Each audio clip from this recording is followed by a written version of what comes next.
Inside a courtroom filled with tension, the air felt thick, almost suffocating, as if the very walls bore witness to the undercurrents of injustice brewing. A man in uniform, exuding arrogance, stood in the center, his voice cutting through the silence like a blade. His gaze was sharp, condescending, and filled with disdain.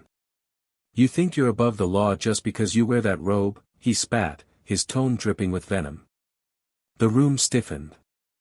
All eyes turned toward the bench, where the judge sat calm, dignified, and utterly composed. But it wasn't just composure, it was restraint, the kind born from years of enduring these silent, searing battles. The tension crackled as the man in the robe didn't immediately reply. Instead, he held the officer's gaze, unflinching, as though weighing every word before speaking. "You forget your place," the judge said, his tone steady but firm, his voice carrying the quiet authority that demanded respect. The officer chuckled, the kind of laugh that wasn't out of humor but rather meant to demean. He leaned forward, his posture one of mock defiance. "My place," he sneered. "My place is ensuring criminals like you don't use their power to hide." Gasps rippled through the room, the audience too shocked to speak. What followed wasn't just a clash of words, it was an unprovoked attack, not physical but deeply cutting. The officer began a tirade, laced with thinly veiled racism, aiming to dismantle the judge's authority in front of everyone. His voice rose, his words sharper, designed to belittle. "Your kind doesn't belong here. You're just a man who got lucky in a broken system." The insult hung in the air like a storm cloud, heavy and electric, daring someone to break the silence. The judge sat unmoving, his hands gripping the edges of his bench, knuckles white. His calm exterior masked a storm of emotions, rage, humiliation, and a bone-deep weariness that came from enduring a lifetime of moments just like this. Yet, he did not speak. He did not rise to the bait. Instead, his silence spoke volumes, a silence that unsettled even the officer, who began to falter, his arrogance giving way to uncertainty. But before the officer could continue, the judge leaned forward, his voice cutting through the air like steel. "Are you finished humiliating yourself, officer? Or would you like to continue showing this courtroom exactly what kind of man you are?" The officer's face twisted in anger, but he had no immediate reply. The audience shifted uncomfortably in their seats, caught between the awkwardness of the moment and the brewing tension that seemed ready to explode. Every person in the room knew they were witnessing something extraordinary, something they wouldn't soon forget. As the judge's words hung in the air, the officer doubled down, unwilling to lose face. "Extraordinary," he barked, mocking the murmurs of the room. "What's extraordinary is how people like you get to sit in judgment over men like me." His voice grew louder, angrier, and the audience recoiled at the blatant disrespect. The judge's face betrayed no emotion, though his eyes gleamed with something dangerous, a quiet fire, unrelenting and consuming. But he didn't lash out. Instead, he turned to the clerk beside him and calmly instructed them to record every word the officer said. His calmness only enraged the officer further, who now looked desperate to regain control of the narrative he'd so carelessly unraveled. The officer sneered, his bravado beginning to crack. "You think you can intimidate me? Your robe doesn't scare me. I've seen your kind my whole life, pretending to be better than the rest of us." But the judge's next words silenced the room. "And yet here you are, standing in my courtroom, pleading for validation you'll never earn." The officer froze, his mouth opening and closing like he wanted to respond but couldn't find the words. The audience held their breath, the tension now unbearable. And then it happened. A twist so shocking, so utterly unanticipated, that the entire courtroom erupted into murmurs of disbelief. The judge, with a calm so unnerving, began to unveil a truth that would leave the officer utterly exposed. But what was it? What had the judge been holding back? What secret could dismantle the arrogant facade of the man who stood before him? The courtroom fell silent once more, every eye locked on the judge as he prepared to speak again. What would he reveal? What power did he hold over a man who believed himself untouchable? The answer lies in a story of resilience, justice, and a reckoning that will leave you questioning everything. What happens next will not only shock you but make you question how justice is truly served. Stay until the end to uncover the truth. At Plow of Twist, we stand firmly against all forms of racism and discrimination. To our Black audience members, know that your voice matters, your story matters, and we're here to amplify narratives that inspire strength, justice, and triumph. Racism has no place in this world, and together, we can continue to fight for equality and respect. Now, sit back and enjoy a story that challenges prejudice and celebrates resilience. Don't forget to subscribe to our channel for more powerful and thought-provoking stories. Let's dive in. The courtroom was a place where lives changed, where justice was served or denied, and where every decision carried weight.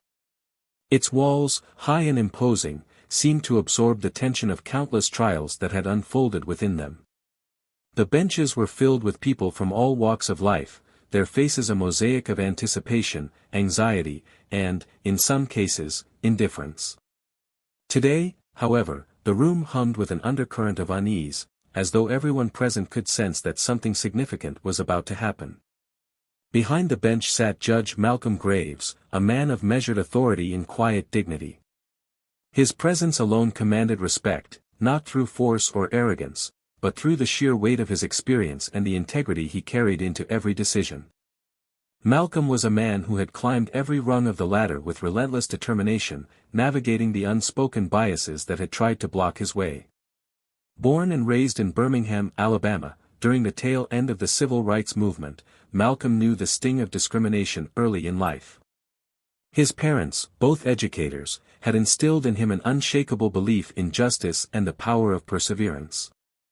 Now in his early 50s, Malcolm had seen it all. His deep brown eyes carried the wisdom of a man who had weathered storms others couldn't imagine, yet they retained a warmth that made those who stood before him feel heard, even in their lowest moments. He wore his robes like armor, a silent reminder that fairness and the rule of law were his guiding principles. His reputation was impeccable, he was known for his sharp intellect, his unwavering fairness, and his refusal to let prejudice of any kind influence his courtroom. Across the aisle, Officer Garrett Huxley stood tall, his polished badge gleaming under the fluorescent lights. Garrett was the embodiment of confidence, but his confidence often bordered on arrogance. His crisp uniform and immaculate posture gave him an air of authority that he wielded with little regard for restraint. Garrett had spent 15 years on the force, climbing the ranks with a swagger that came from always knowing he'd get the benefit of the doubt. Born into a family of law enforcement officers in suburban Atlanta, Garrett was practically raised on stories of heroism and a thin blue line. Yet Garrett's approach to policing had always been controversial. While his colleagues admired his decisiveness, others whispered about his tendency to overstep, his quick temper, and the way his judgments often seemed to skew based on who he was dealing with. His record, though technically clean, was peppered with incidents that were quietly swept under the rug, a harsh word here, an unnecessary escalation there. To Garrett, these were mere blips, part of the job in a world where respect had to be demanded, not earned. The case that brought them together was unremarkable at first glance, a dispute over an arrest that had spiraled into accusations of excessive force. A young black man had been detained for what Garrett claimed was suspicious behavior, but the footage, now public, told a different story. The trial had drawn a crowd, not only because of the stakes involved but because it had become a flashpoint in a larger conversation about race, power, and accountability. For Garrett, this was just another day at work, another suspect who had gotten out of line. He saw himself as a protector, someone who maintained order in a world teetering on chaos. But for Malcolm, this case represented something much deeper, a chance to confront the systemic inequalities that people like Garrett often dismissed as exaggerations or excuses. The courtroom was a theater of contrasts. On one side, Malcolm's calm and collected demeanor stood as a stark counterpoint to Garrett's brash confidence. On the other, the spectators watched intently, their expressions a mix of hope, skepticism, and quiet fury. Among them was a young woman clutching her notebook, a journalist eager to capture every detail. Beside her sat an older man with folded arms, his face etched with the lines of someone who had fought these battles long before hashtags and viral videos. The atmosphere crackled with tension as the trial began. Garrett took the stand, his words precise but loaded with unspoken contempt. His testimony painted a picture of a dangerous world where split-second decisions could mean life or death. He spoke about his years of service, the dangers he had faced, and the sacrifices he had made, framing himself as the unsung hero of an ungrateful society. Malcolm listened carefully, his expression unreadable. He had heard these justifications before, and while he didn't doubt that policing was a challenging job, he also knew that power unchecked was power abused. When it was time for cross-examination, Malcolm's questions were sharp, cutting through Garrett's carefully crafted narrative. He didn't raise his voice or show anger, instead, he wielded logic and facts like a scalpel, exposing inconsistencies and challenging assumptions. As the hours passed, it became clear that this wasn't just about one arrest or one officer. It was about the very fabric of the system, how it operated, who it protected, and who it left behind. For Garrett, the scrutiny felt personal, an attack on his character and his way of life. He began to push back, his responses growing more defensive and, at times, openly hostile. The tension in the room was palpable, the air thick with unspoken truths and simmering emotions. Outside the courthouse, the world buzzed with speculation. Protesters gathered on the steps, their chants a rhythmic echo of demands for justice. Reporters milled about, their cameras capturing every moment. For Malcolm, this was nothing new. He had been here before, at the intersection of justice and spectacle, where the stakes were high, and the outcomes rarely satisfied everyone. For Garrett, however, this was uncharted territory. He was used to being in control, to dictating the narrative, but now he was on the defensive, his authority questioned in a way that left him exposed. He resented the spotlight, the probing questions, and, most of all, the man who sat across from him, unshaken and unbothered by his attempts to intimidate. As the day drew to a close, the courtroom emptied, leaving behind the echoes of arguments and the weight of unresolved tension. Garrett's jaw was set, his mind racing with thoughts of retribution. Malcolm remained at his bench, his hands clasped as though in prayer, his eyes distant but resolute. The stage was set, the lines drawn, and the battle for justice had only just begun. The morning air inside the courtroom was thick with anticipation as people filed back into their seats. The case had gained traction overnight, with whispers of the previous day's proceedings spreading beyond the courthouse walls.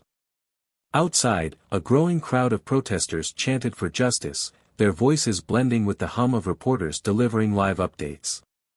Inside, however, the atmosphere was different. It was quieter, heavier, as though everyone present could feel the weight of what was at stake. Judge Malcolm Graves entered the courtroom, his robe billowing slightly as he took his seat. His expression was as measured as ever, but there was a sharpness in his eyes that hadn't been there the day before. He scanned the room briefly, his gaze settling on Officer Garrett Huxley, who sat at the defense table with his lawyer. Garrett looked equally composed, though his jaw was clenched, and his eyes flicked nervously toward the rows of spectators. He was acutely aware that the world was watching. The proceedings began with the prosecutor calling a key witness to the stand. The witness, a young black man named Jordan, was the one at the center of the arrest that had sparked this entire case. Jordan's voice trembled slightly as he recounted the events, but there was a determination in his tone that commanded attention.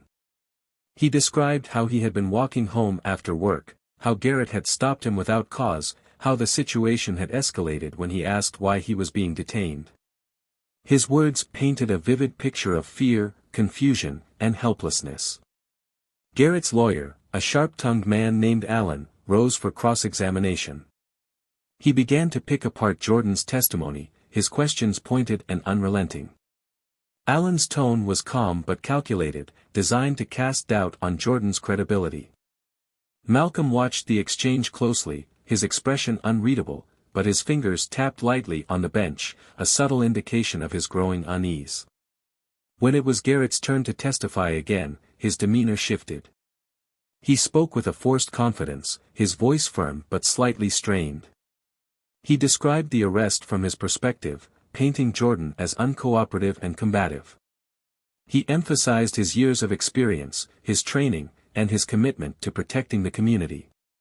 His words were carefully chosen, his tone rehearsed, but there was an undercurrent of frustration that he couldn't fully conceal. Malcolm leaned forward slightly, his hands folded on the bench. His voice was steady but carried a weight that silenced the room. "Officer Huxley, let's revisit the footage of the arrest," he said, nodding to the clerk to play the video. The footage was grainy but clear enough to capture the events as they unfolded. The room watched in silence as the video showed Jordan standing on the sidewalk, his hands raised in confusion, while Garrett approached him aggressively. The video showed no signs of resistance from Jordan, only his repeated attempts to ask why he was being detained. The tension in the room was palpable as the video played, each second dragging like an eternity. When the video ended, Malcolm turned to Garrett. His voice was calm but carried an edge that sliced through the heavy silence. "Officer Huxley, would you care to explain the discrepancy between your testimony and what we've just seen?" Garrett hesitated, his confidence faltering for the first time. He stammered slightly, searching for words that wouldn't come. His lawyer stepped in quickly, objecting to the question as leading, but the damage was done. The room had seen the truth, and no amount of legal maneuvering could erase it. As the day progressed, the tension only grew. Witness after witness took the stand, each adding another layer to the story. Some spoke to Garrett's history on the force, detailing his aggressive tactics and his reputation for targeting certain communities. Others spoke to Malcolm's character, praising his unwavering commitment to justice. Each testimony added fuel to the fire, the room becoming a crucible of conflicting emotions and unspoken truths.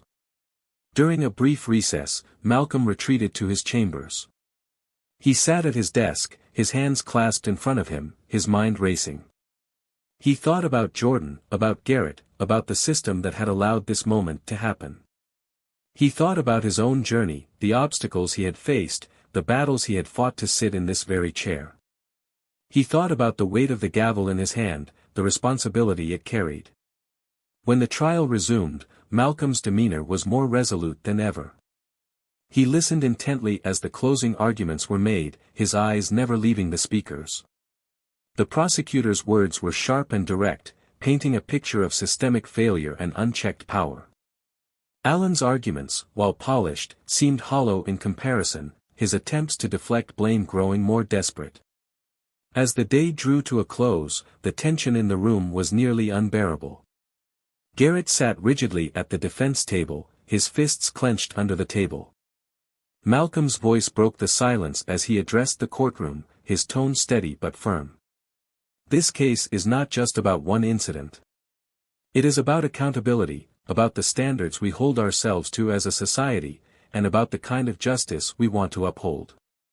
The room was silent as his words sank in, the weight of his statement pressing down on everyone present.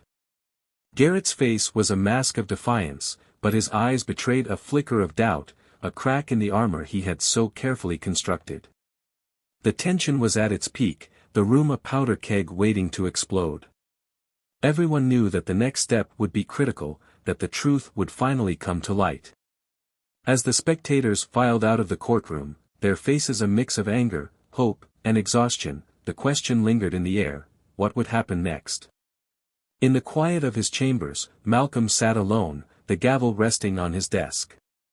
His mind was heavy with the weight of the day's events, the decisions that lay ahead. The world outside buzzed with anticipation, but inside the courthouse, a storm was brewing, one that would change everything. The courtroom buzzed with restless energy as everyone returned from the final recess, the weight of the trial pressing down on the room like a storm cloud about to break. Judge Malcolm Graves sat at the bench, his hands resting on the gavel before him. His face was calm, yet there was a sharpness in his expression, an intensity that suggested he knew this day would not end as it began. Across the room, Officer Garrett Huxley sat rigidly at the defense table, his jaw tight, his eyes flicking between the spectators and the judge. His lawyer whispered something into his ear, but Garrett barely nodded, his mind elsewhere. The prosecutor stood, her voice cutting through the tension like a blade as she began her closing statement. She painted a vivid picture of systemic failure, emphasizing the footage of the arrest and the testimony of witnesses who had spoken about Garrett's pattern of behavior. Her words were deliberate, calculated, each one adding another layer to the case against him. Garrett shifted in his seat, his confidence faltering as he glanced at the faces in the gallery, many of them watching him with disdain. When it was Garrett's turn to speak, he hesitated for a moment before standing. His usual bravado was absent, replaced by a forced calmness that did little to mask the storm brewing inside him. He cleared his throat and began, his voice steady but lacking conviction. He spoke about the challenges of being a police officer, about the dangers he faced every day, about the split-second decisions that could mean life or death.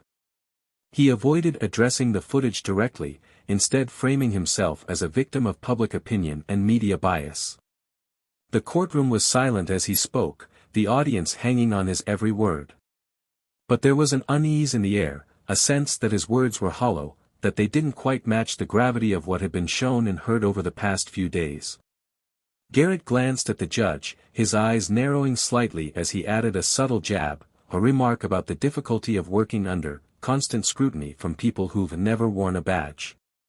Malcolm's expression didn't change, but his eyes darkened slightly, a flicker of something unreadable passing over his face. When Garrett finished and returned to his seat, the room exhaled collectively, the tension shifting as all eyes turned back to Malcolm. He waited a moment before speaking, his voice calm but carrying an unmistakable weight. "This courtroom is not a place for excuses," Malcolm said, his words measured and deliberate. "It is a place for accountability, for truth, and for justice. Officer Huxley, the footage we've seen and the testimonies we've heard paint a troubling picture, not just of one incident, but of a pattern of behavior that undermines the very principles you claim to uphold." Garrett's lawyer rose to object, but Malcolm raised a hand, silencing him with a single gesture. "I have allowed this trial to proceed fairly, giving you every opportunity to present your case. But the facts remain, and they cannot be ignored." He paused, letting his words settle over the room before continuing. "I have spent my life in pursuit of justice, not just as a judge but as a man who has seen the impact of injustice firsthand. This case is not just about the actions of one officer, but about the broader implications of those actions, the harm they cause, the trust they erode, and the lives they destroy." Garrett's face hardened, his jaw clenching as he stared at the judge. "You don't know anything about me," he said, his voice low but charged with anger. "You sit up there in your robe, pretending to be better than everyone else, but you don't understand what it's like out there. You don't understand what it takes to do my job." Malcolm leaned forward slightly, his eyes locking onto Garrett's with an intensity that made the room hold its breath. "You're right, Officer Huxley. I don't know what it's like to walk in your shoes. But I know what it's like to walk in Jordan's shoes. I know what it's like to be stopped, questioned, and judged not for what I've done but for who I am. And that is why I sit here, not to pretend to be better, but to ensure that justice is not determined by the biases of those who wield power." Garrett's face flushed with anger, his composure slipping further. "This isn't about justice," he snapped. "This is about you trying to make a point, trying to prove something at my expense." Malcolm's voice remained steady, but there was a fire in his eyes now, a determination that couldn't be ignored. "The only point I am making is that accountability is not optional, Officer Huxley. It is the foundation of the law, the very reason this courtroom exists. And no one, not you, not me, is above it." The room was silent, the weight of Malcolm's words hanging heavy in the air. Garrett's lawyer shifted uncomfortably, his hands clasped tightly in front of him as he whispered something to his client. But Garrett didn't respond, his eyes fixed on Malcolm with a mixture of defiance and unease. Malcolm leaned back in his chair, his gaze sweeping over the courtroom. "This case has brought to light issues that go far beyond one arrest, one officer, or one judge. It has shown us the fractures in our system, the biases that persist, and the harm they cause. It is up to us, all of us, to confront these issues head-on, to demand better, and to hold each other accountable. As he spoke, his voice grew softer, but no less powerful. This is not just about the past. It is about the future we want to build, the legacy we want to leave behind. And that future begins with the decisions we make here and now. The room was still, the silence deafening as Malcolm's words sank in. Garrett's face was a mask of conflicting emotions, his usual confidence shattered by the weight of what had been said. The audience watched intently, their faces reflecting a mix of hope, anger, and anticipation. They knew, as did everyone in the room, that the next moments would define everything. Malcolm glanced down at the gavel resting on his bench, his hand hovering over it as though it carried the weight of the world. He looked back at Garrett, his eyes meeting the officer's one last time. "Justice," he said, his voice firm, "is not about power. It is about accountability. And it is time for you, Officer Huxley, to face it." The courtroom was frozen in time, the weight of Judge Malcolm Graves' words hanging in the air like a storm cloud. Every pair of eyes was fixed on him, every breath held in anticipation of what would follow. Officer Garrett Huxley sat motionless at the defense table, his fingers gripping the edge so tightly that his knuckles were white. His lawyer leaned in, whispering something urgent, but Garrett didn't respond. His gaze remained locked on Malcolm, a mixture of defiance and unease etched into his face. Malcolm's voice, calm but piercing, shattered the silence. "Officer Huxley, you've spoken about the challenges of your job, about the split-second decisions you're forced to make, and about the danger you face every day. These are real, undeniable truths, and I do not dismiss them. But what you fail to acknowledge, what you refuse to acknowledge, is the damage caused by your actions when those decisions are rooted not in necessity, but in prejudice." Garrett finally snapped out of his trance, his voice rising with indignation. "Prejudice? You don't know what you're talking about. I do my job, and I do it well. I don't have time to worry about who someone is or where they come from when I'm trying to protect the people in this city." Malcolm's gaze was steady, his tone unshakable. "Protecting the people in this city includes the people who look like Jordan, who walk these streets carrying the burden of assumptions made about them before they even speak. Do you understand the harm you've done, Officer Huxley? Do you understand the fear you've instilled in the very people you claim to protect?" Garrett's frustration boiled over, and he stood abruptly, his chair scraping loudly against the floor. "You don't know what it's like out there. You sit up here in your robe, passing judgment, but you've never had to make the kind of choices I make every single day." Malcolm didn't flinch, didn't move. His voice cut through Garrett's outburst with the precision of a scalpel. "And yet here we are, Officer Huxley, because of the choices you've made. Choices that have brought us to this moment, where the consequences of your actions can no longer be ignored." Garrett's lawyer stood as well, his voice raised in objection. "Your Honor, this line of commentary is inflammatory and irrelevant to the case at hand." Malcolm turned his gaze to the lawyer, his expression impassive. "On the contrary, Counselor. It is entirely relevant. This courtroom exists to examine not only actions but the intent behind them, the patterns they reveal, and the impact they leave behind." The lawyer opened his mouth to respond, but Malcolm raised a hand, silencing him. "This is not a debate, Counselor. Sit down." The lawyer reluctantly obeyed, his jaw tight with frustration. Garrett, however, remained standing, his chest heaving with barely contained anger. "You want to talk about consequences?" he demanded, his voice trembling with rage. "Fine. Let's talk about them. Let's talk about the criminals I've taken off the streets, the families I've protected, the lives I've saved. What have you done, Judge Graves, besides sit in that chair and pretend you're better than the rest of us?" Malcolm's eyes narrowed, the fire in them unmistakable. "What I've done, Officer Huxley, is dedicate my life to ensuring that justice is applied fairly, that those who wield power are held accountable, and that the people who walk into this courtroom leave knowing they were heard.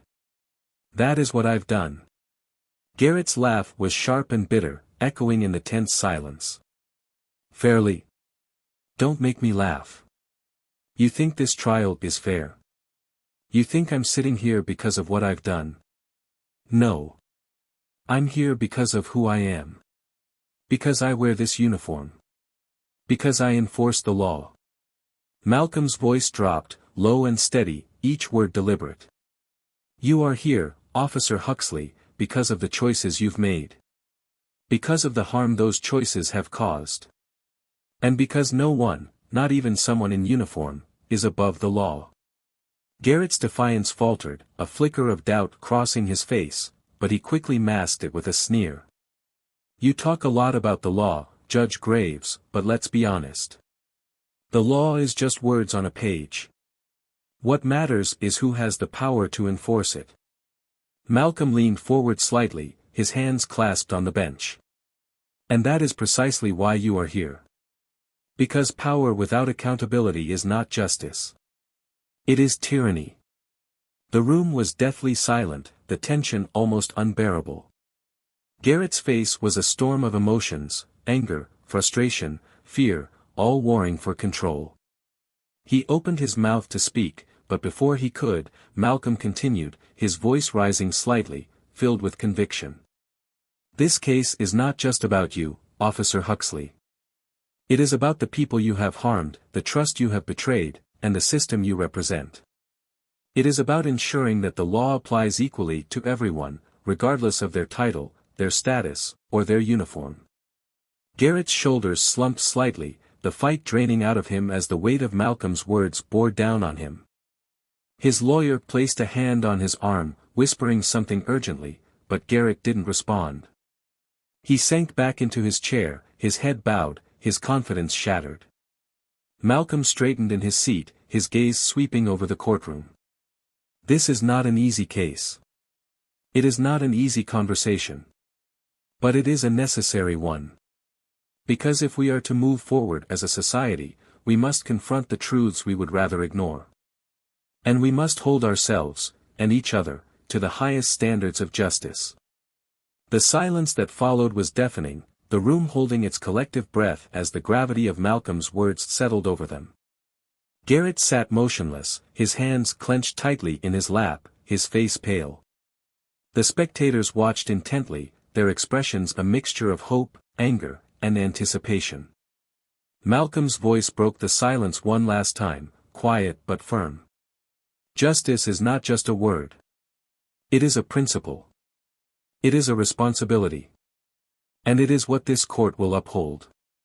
The gavel fell, the sound echoing through the room like a thunderclap. The courtroom remained in stunned silence long after the sound of the gavel faded. For a moment, it felt as though time itself had stopped, the weight of the decision pressing heavily on everyone present. Malcolm Graves remained seated at the bench, his hands resting on the polished wood, his face a mask of composure.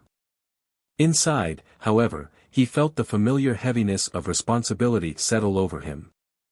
This was not a moment of triumph, it never was. Justice, he knew, was rarely clean or simple. It was a relentless pursuit, often messy and imperfect, and the consequences were not always easy to reconcile. Officer Garrett Huxley sat at the defense table, his face pale, his posture slouched. His lawyer was speaking to him in hushed tones, but Garrett didn't seem to hear a word.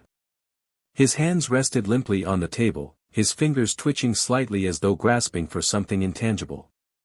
For the first time, the confident, self-assured man who had walked into the courtroom days ago seemed entirely diminished, his bravado stripped away.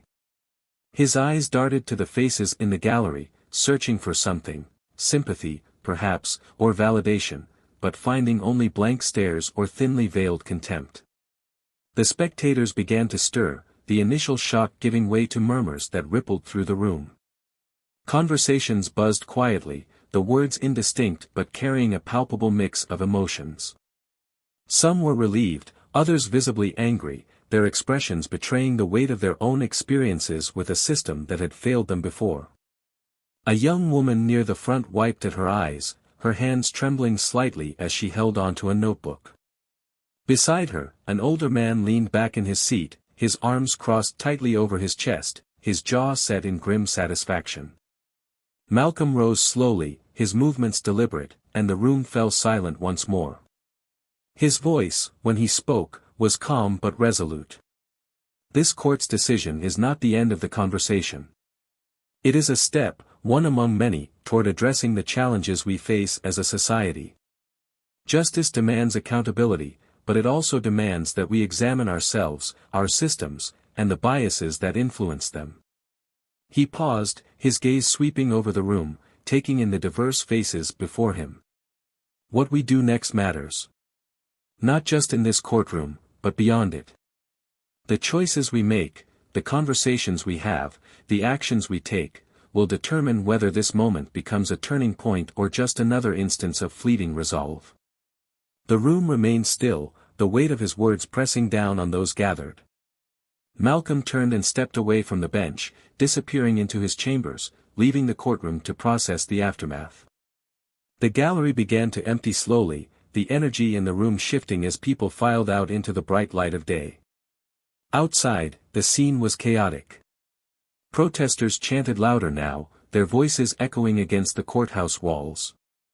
Reporters clamored for interviews, their cameras pointed at anyone willing to speak. Garrett exited the courtroom through a side door, flanked by his lawyer and a few officers. His steps were quick, almost frantic, as though he could outrun the judgment that had been cast upon him. The media swarmed him, their questions sharp and unrelenting, but he kept his head down, his face unreadable. His lawyer shielded him as best he could, but the weight of the public's gaze was inescapable. Garrett's mind raced, a chaotic mix of anger, shame, and disbelief. He had never imagined this day would come, that he would find himself on the other side of the system he had served for so long. Back in his chambers, Malcolm sat at his desk, the door closed behind him. The room was quiet, the noise from outside muffled but persistent. He leaned back in his chair, his hands clasped in his lap, his mind replaying the events of the trial. He thought about Jordan, about the courage it had taken for him to testify, to stand up against someone who had held power over him. He thought about Garrett, about the arrogance that had shielded him from accountability for so long. And he thought about the system, the countless others like Jordan and Garrett who had been caught in its web, their lives shaped by forces they couldn't fully control. A knock at the door broke his reverie. The clerk entered, a stack of papers in hand, and Malcolm gestured for her to set them on the desk. She hesitated for a moment before speaking. "Your Honor," she said softly, "there's a group outside asking to speak with you. Community leaders, activists. They want to thank you." Malcolm nodded slowly, his expression thoughtful. "Tell them I'll join them shortly," he said, his voice quiet but firm. The clerk nodded and left, leaving Malcolm alone once more. Outside the courthouse, the crowd had swelled. Some were celebrating, their voices jubilant, while others were quieter, their faces solemn. Garrett's departure had only fueled the tension, the divide between those who saw justice in the verdict and those who saw betrayal. In the midst of the chaos, a small group of community leaders stood together, their presence a calming force in the sea of emotion. When Malcolm finally emerged, the crowd turned their attention to him, their voices quieting as he approached. He stood before them, his robes billowing slightly in the breeze, his expression steady but weary. One of the leaders stepped forward, a woman with silver-streaked hair and a commanding presence. "Thank you," she said simply, her voice carrying the weight of decades of advocacy and struggle. "What you did today matters." Malcolm met her gaze, his own eyes reflecting a mixture of gratitude and resolve. "It's not enough," he said, his voice low but firm. "There is still so much to be done." The woman nodded, her expression softening slightly. "But it's a start," she said. "And sometimes, that's all we can ask for." The crowd began to disperse slowly, the energy shifting once more as people returned to their lives, carrying with them the weight of what they had witnessed. For Malcolm, the day was far from over. The trial might have ended, but the work of justice was ongoing, a never-ending pursuit that demanded vigilance, courage, and an unyielding commitment to truth. The courthouse had emptied out, but the air inside still carried the echoes of what had unfolded that day. Judge Malcolm Graves remained in his chambers, the weight of the gavel still lingering in his hand even though it now rested on the desk before him. The quiet hum of the building was a stark contrast to the cacophony outside, where protesters continued their chants, and reporters scrambled for fresh angles. Yet, Malcolm found no solace in the quiet. He leaned back in his chair, his eyes fixed on the ceiling as he processed the tidal wave of emotions he had tried to suppress throughout the trial. A knock on the door jolted him from his thoughts. Before he could respond, the door opened slightly, and Jordan stepped inside, his movements tentative, his face a mixture of uncertainty and relief. Malcolm sat up straighter, gesturing for him to come in. Jordan hesitated for a moment, then crossed the threshold, his hands shoved into the pockets of his jacket. "Judge Graves," Jordan began, his voice quieter than it had been in the courtroom. I wanted to thank you. For today. For everything." Malcolm gestured toward a chair across from his desk, and Jordan sat down slowly, his eyes darting around the room as though he wasn't sure he belonged there. Malcolm leaned forward, resting his elbows on the desk, his expression softening slightly. "You don't owe me any thanks, Jordan," he said. "You owe yourself thanks. It was your courage, your willingness to stand up and speak the truth, that made the difference today." Jordan shifted in his seat, his gaze dropping to his hands. "It didn't feel like courage," he admitted. "It felt like I was just, trying to survive." Malcolm nodded slowly, his eyes filled with understanding. "Sometimes surviving is the bravest thing we can do," he said. "And speaking the truth in a world that tries to silence you. That takes more strength than most people will ever realize." Jordan looked up, his eyes meeting Malcolm's for the first time since he had entered the room. "Do you think it'll really change anything?" he asked, his voice tinged with both hope and doubt. "I mean, what happens next? Will it even matter?" Malcolm's gaze didn't waver, but his expression grew heavier, as though he were carrying the weight of Jordan's question along with his own doubts. "Change is never immediate," he said. "And it's never easy. But it starts with moments like this. With people like you, standing up and demanding it. It's a long road, but every step matters." Jordan nodded, his shoulders relaxing slightly. For the first time, he allowed himself to breathe, to let go of the tension that had gripped him for so long. "It's just hard," he said. "Knowing there are so many people like him out there. People who don't see us as equals, who think they can do whatever they want because they'll never be held accountable." Malcolm's voice grew softer but no less firm. "That's why we fight. That's why we hold them accountable when we can. Because every time we do, we remind them, and the world, that justice isn't just a word. It's a promise." The two men sat in silence for a moment, the gravity of the conversation settling between them. Finally, Jordan stood, his movements slow but steady. "Thank you, Judge Graves," he said again, his voice stronger this time. "For believing me. For seeing me." Malcolm rose as well, extending a hand. Jordan hesitated for only a second before taking it, the handshake firm and steady. "You deserve to be seen, Jordan," Malcolm said. "And don't ever let anyone convince you otherwise." As Jordan left the room, Malcolm sank back into his chair, his thoughts swirling once more. He knew Jordan's journey was far from over, just as he knew that the road ahead for Garrett Huxley would be filled with consequences he couldn't yet comprehend. Meanwhile, in a quiet corner of the courthouse, Garrett sat alone, his lawyer having stepped away to make a phone call. The fluorescent lights above cast a harsh glow on his face, accentuating the lines of tension that had deepened over the course of the trial. His hands were clasped tightly in his lap, his fingers digging into his palms as though trying to ground himself. The door opened, and a fellow officer stepped inside. Garrett looked up, his expression a mixture of relief and frustration.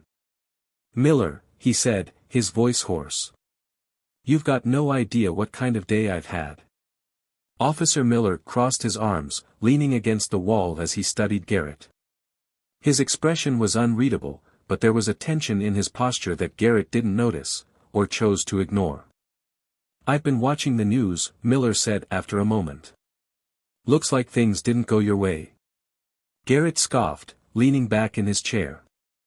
That's an understatement, he said. Graves had it out for me from the start.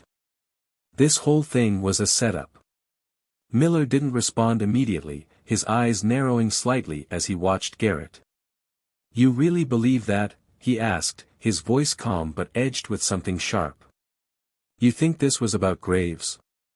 Or do you think maybe, just maybe, you brought this on yourself? Garrett's head snapped up, his eyes narrowing in disbelief. What the hell is that supposed to mean? He demanded. You're supposed to have my back. Miller shrugged, his expression unreadable. I've got your back when you're doing your job. But this? Garrett, this isn't the job. This is you thinking you're untouchable. And now you're paying the price. Garrett's face flushed with anger, his fists clenching. You don't know what you're talking about, he snapped. You weren't there. You don't know what it's like. Miller's voice remained calm, but there was an edge to it now, a quiet frustration that cut deeper than any raised voice could. You're right. I wasn't there. But I've seen the footage. I've heard the testimony. And I know that if we don't start holding ourselves accountable, no one else will. The words hung in the air, heavy and unrelenting. Garrett stared at Miller, his anger slowly giving way to something else, something he didn't want to name, something he couldn't face. Finally, he looked away, his shoulders slumping as the weight of everything began to settle over him. Miller sighed, pushing off the wall and heading for the door. Before he left, he turned back to Garrett, his expression softer now but no less firm. You've got a lot to think about, Garrett. I hope you do. As the door closed behind him, Garrett remained seated, the silence pressing down on him like a physical weight. For the first time, he found himself questioning not just the trial, but everything that had led him to this moment. And for the first time, he wasn't sure he liked the answers. The day stretched into the early evening, and the courthouse was almost deserted, its grand halls now silent save for the faint echoes of footsteps. Garrett Huxley sat in an empty conference room, his head resting heavily in his hands. His lawyer had stepped out for what felt like the 100th phone call of the day, leaving Garrett alone with nothing but his thoughts and the persistent hum of fluorescent lights. The room felt impossibly small, the air thick with a quiet tension that refused to dissipate. He hadn't spoken since the trial ended, the weight of the judgment pressing down on him like an anchor. The door opened abruptly, startling Garrett. He looked up to see his father standing there, his expression a mixture of disappointment and concern. The older man's presence filled the room instantly, his sharp, square jaw and piercing eyes a mirror of Garrett's own. Dressed in his worn police uniform, the elder Huxley carried the air of a man who had spent decades enforcing the law and expected his son to do the same without question. Garrett straightened, his face hardening instinctively. "Dad," he said flatly, his voice devoid of the confidence it usually carried. "I didn't think you'd come." His father closed the door behind him, crossing his arms as he leaned against it. "I wasn't going to," he admitted, his tone gruff. "But then I saw the news." Garrett's jaw clenched, a wave of frustration bubbling to the surface. "So you're here to rub it in? Tell me how I've disgraced the family name." His father's expression remained unchanged, his voice steady but heavy with meaning. "No. I'm here because you need to hear the truth. And you're not going to like it." Garrett's scoff was sharp, bitter. "The truth? Spare me, Dad. I've had enough lectures for one day." But his father didn't move, his eyes boring into Garrett's. "You think this is about a lecture? You think I'm here to scold you like a child? No, Garrett. I'm here because what you've done, it's not just a mistake. It's a stain.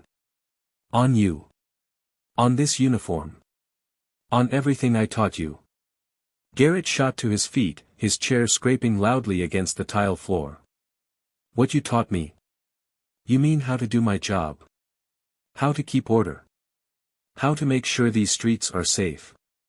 His father's voice rose for the first time, cutting through Garrett's defensive outburst like a blade. What I taught you was to respect the badge. To respect the people you swore to protect. But you've forgotten that, haven't you? You've let your pride and your prejudice get in the way of everything that badge is supposed to stand for. Garrett's fists clenched at his sides, his face reddening as he struggled to contain his anger. You weren't there, he spat. You didn't see what I saw. You don't know what it's like out there. His father took a step closer, his voice quieter now but no less sharp. You're right. I wasn't there. But I've been out there, Garrett. Longer than you've been alive. And I know what it's like to face danger. To make tough calls. But I also know what it's like to let that power go to your head. And that's exactly what you've done. The words hit Garrett like a punch to the gut, his breath hitching as he looked away. For a moment, the room was silent, the tension between father and son crackling like electricity. Finally, Garrett sank back into his chair, his shoulders slumping as the fight drained out of him. I didn't mean for it to go this far, he said, his voice barely above a whisper. I thought I was doing the right thing. Protecting people. Following the rules. His father's expression softened slightly, but his voice remained firm. The rules are there to protect everyone, Garrett. Not just the people you think deserve it. And if you can't see that, then you have no business wearing that uniform. Garrett looked up, his eyes filled with a mixture of anger and despair. So what am I supposed to do now? Just give up? Let them take everything I've worked for? His father sighed heavily, shaking his head. No one's asking you to give up. But you need to own up to what you've done. You need to make it right. Because if you don't, this is going to haunt you for the rest of your life. Garrett stared at his father, his mind racing with conflicting emotions. He wanted to argue, to push back, to defend himself. But deep down, he knew his father was right. He had crossed a line, and now he had to face the consequences. Before he could respond, the door opened again, and his lawyer stepped inside, his face tense. Garrett, he said, his voice clipped. We need to talk. Garrett's father stepped aside, his gaze lingering on his son for a moment before turning to leave. As he reached the door, he paused, looking back over his shoulder. You've got a choice to make, Garrett, he said quietly. And it's not just about you. It's about the kind of man you want to be. The door closed behind him, leaving Garrett alone with his lawyer. The silence that followed was deafening, the weight of his father's words pressing down on him like a physical force. What is it? Garrett asked finally, his voice hollow. The lawyer hesitated, his expression unreadable. The DA's office is considering additional charges, he said. If they go through with it, things are going to get a lot worse. Garrett's stomach dropped, his mind spinning as he tried to process the news. What kind of charges? He asked, his voice tinged with desperation. The lawyer sighed, pulling out a folder and setting it on the table. They're looking into your past cases. Complaints, allegations, things that were brushed under the rug. Garrett's heart sank as he realized what this meant. The cracks in his armor were widening, and there was no way to hold them together. He buried his face in his hands, the weight of his actions crashing down on him in full force. For the first time, he felt truly powerless. And he hated it. The courthouse, once brimming with energy and tension, had finally fallen silent. The echoes of the trial no longer reverberated in its grand chambers, yet the weight of what had transpired lingered in the air. Judge Malcolm Graves remained seated in his chambers, the heavy gavel resting untouched on his desk, a symbol of the judgment he had delivered and the responsibility he carried. Though the world outside had begun to move on, Malcolm sat in quiet reflection. The events of the trial played on a loop in his mind, the words, the faces, the emotions, a collage of moments that could not be ignored. The verdict was not an end, but a chapter in a much larger, ongoing story. Malcolm knew this. He always had. Jordan, the young man who had stood at the heart of the case, had finally returned home. The familiar streets of his neighborhood greeted him, lined with the faces of family, friends, and neighbors who embraced him with a mixture of pride and empathy. Jordan felt the burden he had carried begin to ease, though it had not disappeared entirely. For him, the trial had been more than a fight for justice, it had been a fight to reclaim his identity, his voice, and his dignity. As he sat on the worn steps of his porch, gazing at the fading light of the setting sun, he was overwhelmed by a sense of relief but also uncertainty. He had faced his fears, spoken his truth, and played a pivotal role in the trial, yet he knew this was only the beginning. The world hadn't changed overnight, and the challenges ahead loomed large. Still, he felt a small but growing spark of hope. For Garrett Huxley, the once confident officer at the center of the case, the world looked very different. His resignation from the police force had been swift and unceremonious, a quiet admission of defeat buried beneath layers of procedural bureaucracy. There were no headlines marking his departure, no statements of remorse or vindication. Garrett's uniform now hung unused in his closet, a relic of the life he had once lived, a life that had revolved around authority, power, and an unwavering belief in his own righteousness. In the days following the trial, Garrett found himself adrift. His colleagues, once his allies, had grown distant. The camaraderie he had taken for granted evaporated, leaving him isolated and uncertain. For the first time, Garrett was forced to confront not only the consequences of his actions but also the deeply ingrained biases and behaviors that had led him to this point. He felt a gnawing emptiness, a sense of loss that he couldn't articulate, and he struggled to find a way forward. Malcolm, meanwhile, returned to the courtroom the following week, his demeanor as composed and steady as ever. Yet something had shifted. The trial had sparked something in the community, a movement that could not be ignored. The courthouse, once a place of routine judgments and quiet bureaucracy, became a focal point for change.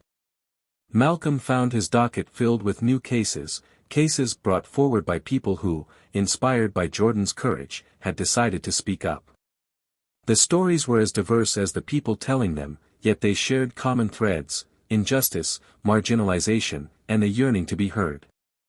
Malcolm approached each case with the same careful deliberation he always had, but now, his rulings carried a different weight.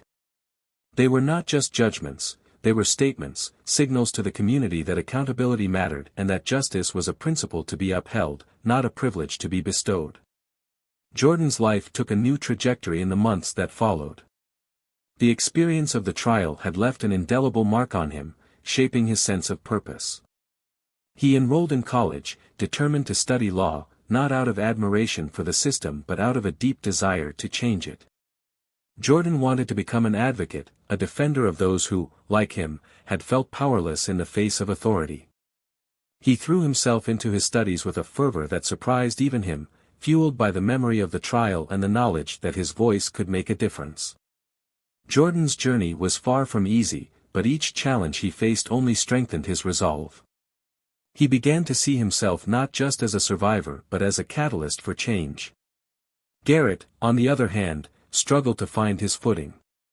His resignation marked the end of one chapter but left the next unwritten. He spent weeks in solitude, grappling with the weight of his actions and the harsh realities they had uncovered. One day, a chance encounter with an old friend led him to a community center that worked with at-risk youth. Reluctantly, Garrett agreed to help out, though he was skeptical of his ability to make a difference.